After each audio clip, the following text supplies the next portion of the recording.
హుస్నాబాద్ పట్టణంలోని sub station రోడ్లో గల ప్రధాన రహదారి ఏదైతే కరీంనగర్ వెళ్ళడానికి మార్గం ఉంటుందో ఆ రహదారి ఇక్కడ సబ్ స్టేషన్ ముందట ప్లస్ కవ్వ మల్లారెడ్డి భవనం పక్కపొంటి పెద్ద ఎత్తున పెద్దగా గుంతలు పడి ప్రయాణికులు వాహనదారులు తీవ్రంగా ఇబ్బంది పడుతూ ఉన్నారు. దాదాపు 3-4 నెలలైనా 5-6 నెలలైనా కూడా ఈ సమస్యను R&B అధికారులు చూసుకుంటా ఈ రోడ్డు పొంటి పోతారు తప్ప ఈ సమస్యను ఈ గుంతలు కూర్చి వాహనదారులకు వెసులుబాటు కల్పించాలనే ఒక కనీస జ్ఞానం కూడా లేకుండా R&B అధికారులు నిర్లక్ష్యం వహిస్తూ ఉన్నారు. ఈ నిర్లక్ష్యానికి గాను మేము భారతీయ జనతా పార్టీ పక్షాన ఈరోజు ఈ రోడ్డు మీద నిరసన వ్యక్తం చేస్తూ ఉన్నాం.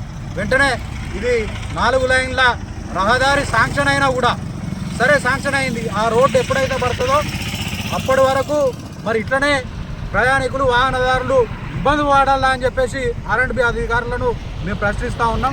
వెంటనే ఈ గుంటలు పూడ్వాలి, పూడ్చి వాహనదారులకు ఉపశమనం కల్పించాలని చెప్పేసి భారతీయ జనతా పార్టీ పక్షాన అధికారులను డిమాండ్ చేస్తూ ఉన్నాం. పొన్న ప్రభాకర్ గారు ఇక్కడ నుంచే కరీంనగర్ ప్రయాణం చేస్తారు, కానీ ఈ గుంతలు కనబడతలేవా అని చెప్పేసి మేము ప్రశ్నిస్తూ ఉన్నాం.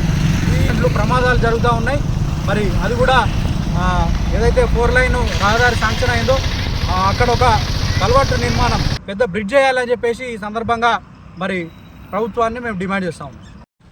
కరీంనగర్ హుస్నాబాద్ ప్రధాన రహదారి ఏదైతే అధ్వానంగా తయారవ్వడం జరిగింది. ముఖ్యంగా ఏదైతే సబ్ స్టేషన్ కానీ సెంట్ జోసెఫ్ స్కూల్ ముందర కల్వర్టు కొట్టుకుపోయి దాదాపు 2 ఏళ్ళు గడిచినా కూడా ఇప్పటి వరకు కనీస మరమ్మతు చేయడంలో R&B అధికారులు కానీ స్థానిక శాసనసభ్యులు పూర్తిగా వైఫల్యం చెందిందని ఈ సందర్భంగా భారతీయ జనతా పార్టీ హుస్నాబాద్ పట్టణ శాఖ అధ్యక్షులు భర్త శంకర్ బాబు ఆధ్వర్యంలో ఈరోజు పరిశీలిస్తూ నిరసన కార్యక్రమం కూడా చేపట్టడం జరిగింది.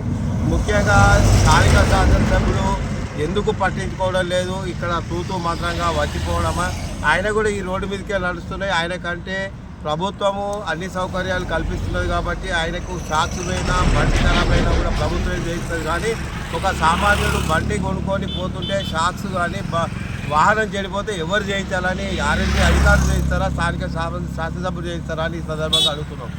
దాదాపు వర్షాకాలం దాటిపోయి 2 నెలలు దాటింది. సెంట్ జోసెఫ్ ముందు ఒక దిక్కు ఏదైతే స్కూల్ విద్యార్థులు పోయేందుకు బోర్డు పెడతారు, ఇది దిక్కు కల్వర్టు ఏదైతే కొట్టుకుపోయి ఉండేది దానిలో చాలా ప్రమాదాలు జరిగినాయి. పత్రికలు రాసినాయి, మీడియా రాసింది. అందులో ముఖ్యంగా ఉన్న మన మంత్రివర్గీయులు మాత్రం మన హుస్నాబాద్ను ఎంతో అభివృద్ధి చేస్తా అంటే ఇదే ఆయన అభివృద్ధి కార్యక్రమం కూడా కనబడుతుంది.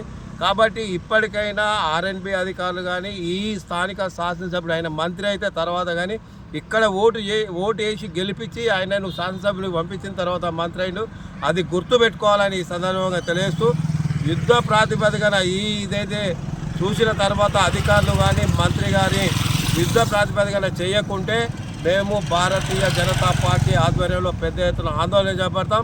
అలాగే మంత్రి కార్యాలయాన్ని కూడా అడ్డుకునేందుకు కూడా ఏమాత్రం పోము. వాహనదారుల భద్రతే మా ముఖ్యం.